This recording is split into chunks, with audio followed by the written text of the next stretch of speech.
Hello everybody, I am Sheila Gupta and today I am going to teach class 5th Geography and chapter 2 and chapter name is Latitude and Longitude. First of all, what is the meaning of latitude and what is the meaning of latitude?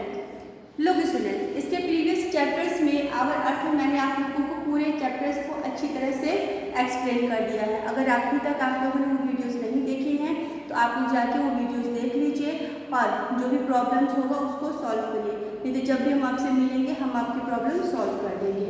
So student, ये आपका second chapter है और second chapter भी आपको बहुत ध्यान से पढ़ना है। तो सबसे पहले मीनिंग क्या है लैटिट्यूड और लॉन्गिट्यूड। देखिए, लैटिट्यूड मतलब क्या होता है, लॉन्गिट्यूड। तो लैटिट्यूड का मतलब होता है अक्षांश, ठीक, इसको हिंदी में कहते हैं, ठीक।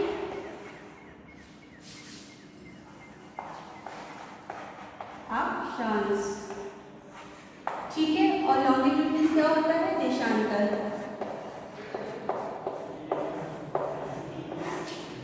ठीक, देखिए जब आप पृथ्वी को देखेंगे तो पृथ्वी में जो पृथ्वी है हमारे अक्षांश और देशांतर रेखा में क्या है, डिवाइड है। ये जो डिवीजन है हम लोग को दिखता नहीं है, इंडिविजुअल है, मतलब एक सामान्य मानी हुई रेखा है, दिखाई नहीं पड़ती, मानी हुई रेखा है अक्षांश रेखा और देशांतर रेखा। तो इस टॉपिक में सबसे पहला जो आपका टॉपिक है वो है ग्लोब, ठीक है। ग्लोब किसे कहते हैं, हालांकि इसके पहले वाले चैप्टर से मैंने आपको ग्लोब का डिफाइन कर दिया है, पर फिर भी एक बार मैं फिर से आपको ग्लोब के बारे में बता रही हूँ। तो ग्लोब का मीनिंग क्या होता है, globe is a spherical model of the earth, यानी कि ग्लोब जो है वो मॉडल का सेम टू सेम क्या है, एक प्रकार से पिक्चर है, ठीक है। जैसे मैंने यहाँ पे बनाया हुआ भी है, वैसे आप लोग भी डायग्राम में मत जाइए क्योंकि डायग्राम मैंने ऐसे रफली बना दिया है आप लोगों को समझाने के लिए, ठीक है। तो आप लोग ऐसे देखते होंगे कि ग्लोब्स होता है। अच्छा, अब तक ग्लोब बनाया है क्यों गया, ठीक है। तो सबसे पहले देखिए, अगर हम पृथ्वी को देखें तो हमारी पृथ्वी का आकार क्या है, ठीक। अगर हम उसके आकार की बात करें तो पृथ्वी का आकार क्या है, तो क्या पृथ्वी का आकार जैसा गोल बताया गया है सेम टू सेम गोल है, आंसर इज नहीं। पृथ्वी का जो आकार है, एक फ्रूट आता है, आप लोग देखते हैं ऑरेंज फ्रूट होता है, तो पृथ्वी का जो आकार है वो ऑरेंज की तरह, या फिर कोई भी उसको पृथ्वी का आकार नाशपाती की तरह भी मानते हैं। तो पृथ्वी का जो आकार है कैसा है, ऑरेंज की तरह है, ठीक है। ये तो अब पृथ्वी को, इतने बड़े पृथ्वी को तो हम देख नहीं सकते हैं, तो इसी के रूप में मॉडल बनाया गया है, ठीक है। उस मॉडल के थ्रू हम पृथ्वी के एक एक पार्ट को देख सकते। मैं आपको दिखाती हूँ कैसे। देखिए, ये पृथ्वी हमारी, ठीक है। अब पृथ्वी को तो देख नहीं सकते, तो इसके लिए ऐसे ग्लोब बनाया गया है। तो ये ग्लोब देखिए मूव कर रहे हैं, ठीक है। और देखिए ऐसे रखने पे ये ग्लोब थोड़ी सी तिरछी भी आपको दिखती होगी, दिख रही है, ये देखिए हम मूव कर रहे हैं ना, ठीक है, ये मूवमेंट हो रही है इसकी। तो हमारी जो पृथ्वी है वो भी ऐसे मूव करता है, ठीक है, ऐसे ऐसे। अब देखिए, आई थिंक आप लोगों को समझ में आ गया होगा। तो और ग्लोब देखिए, अगर हम पृथ्वी की हम बात करते हैं तो आप नोटिस करते होंगे पृथ्वी पर जो है अपने अक्ष से थोड़ी झुकी हुई है, ठीक है। जैसे ये है, देख रहे हैं, अब देख रहे हैं पूरी तरह से ऐसा होता तो गोल होता, बट देखिए अगर हम ऐसे स्टैंड करते हैं तो थोड़ी सी तिरछी है, झुकी हुई है ना। और कितना झुकी हुई है,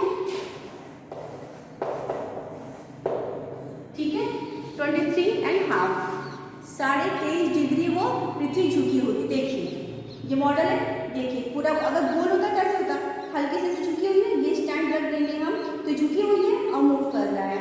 तो देखिए जब पृथ्वी अपने रोटेशन पे मूव करती है, ठीक है, यानी ऐसे रोटेशन ऐसे मूव करती है अपनी अक्ष पे, यानी जहाँ उसका अक्ष है, एक्सिस जिसको कहते हैं, ठीक है, एक्सिस, ठीक। जब वो अपने वैसे एक्सिस पे कहते हैं, इसको ऑर्बिट में कहते हैं, ठीक है। जब ये अपने अक्ष पे मूव करती है, रख के उसी में गोल गोल घूमती है, तब क्या होता है, तब दिन और रात होते हैं, ठीक है। समझ में आया, जैसे मैं फिर से आपको समझा रही हूँ, ये ग्लोब है और ये अपने अक्ष पे यानी इसी स्टैंड पे ऐसे मूव कर रही है, ठीक है। तो क्या होगा, ये जो मूवमेंट है इसका, इस मूवमेंट की वजह से क्या होते हैं, दिन और रात होते हैं। ठीक है, अब पृथ्वी सिर्फ अपने ही उसके मूवमेंट का रोटेशन नहीं करती है, ये क्या करती है, रेवोल्यूशन भी करती है। ठीक है, रेवोल्यूशन मतलब देखिए क्या होता है, परिक्रमण, और इसका मतलब क्या होता है, परिक्रमण। ठीक है, तो जब अपने एक्सिस पे मूव करेगी तो दिन रात होगा। लेकिन अगर आप सोलर सिस्टम को ध्यान दें तो सोलर सिस्टम में कितने प्लैनेट, एक प्लैनेट है जिसमें सूर्य एक स्टार है। ठीक है, तो स्टार सूर्य है, उसका मूवमेंट सब लोग करते हैं, सब लोग उसी गति को करते हैं। तो पृथ्वी जब अपने अक्ष पे घूमेगी तब तो दिन और रात होगा, लेकिन सूर्य की जब चारों ओर घूमेगी तब क्या होता है, क्या होता है, साल बीतता है, यानी तब 365 दिन का दिन होता है। साल जो बीतते हैं, हमारे एक वर्ष बीतता है ना कि 2020 अब 2021 आएगा, 2019 बीत गया, कब, जब सूर्य का पृथ्वी क्या करती है, गोल गोल परिक्रमण करती है। ठीक है, आई थिंक आप लोग समझ में आ रहा होगा।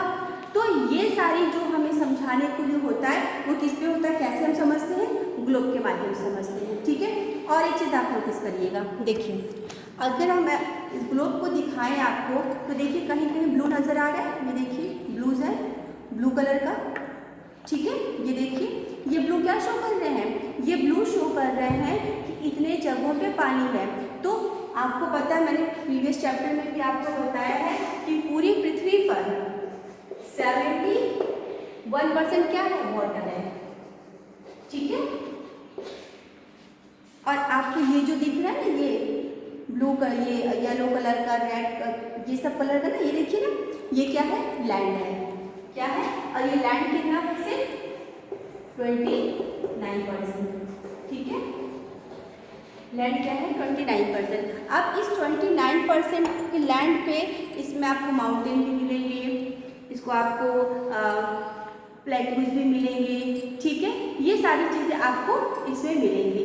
ठीक है, तो या और एक चीज़ की, ये ग्लोब जो है हमारे जो पृथ्वी का आकार है, ठीक है, उसको समझने के लिए ये ग्लोब बनाया गया है, और इसी ग्लोब के माध्यम से हम क्या करते हैं, पृथ्वी के आकार को समझते हैं। और सब जगह जो टाइमिंग्स होता है वो क्या होता है, चेंजेस होते हैं अलग अलग। यानी आज जो यहाँ की टाइमिंग है, जो भी टाइम है, मॉर्निंग टाइम है, तो कहीं क्या होगा, रात होगा। क्यों होगा वो भी मैं आपको बताती हूँ। यानी अगर ये पृथ्वी है, इस पे सूर्य की किरणें देखिए अगर इस पोर्शन पे पड़ेंगी तो यहाँ दिन होगा, लेकिन यहाँ तो नहीं पड़ रहा है ना, तो यहाँ रात होगा। जब ये घूमेगी धीरे धीरे, ठीक है, यानी अपने अक्ष पे मान लीजिए ये मूव कर रही है, धीरे धीरे धीरे धीरे घूम रही है, तो जैसे जैसे घूम रही है फ्लो पोर्शन आ जाएगा ना, सूर्य अपनी जगह है, स्थिर है केंद्र में, बस ये मूव कर रहा है। ठीक, तो जहाँ सूर्य की रोशनी पड़ेगी वहाँ दिन होगा, और जहाँ सूर्य की रोशनी नहीं पड़ेगी वहाँ क्या होगा, रात होगा।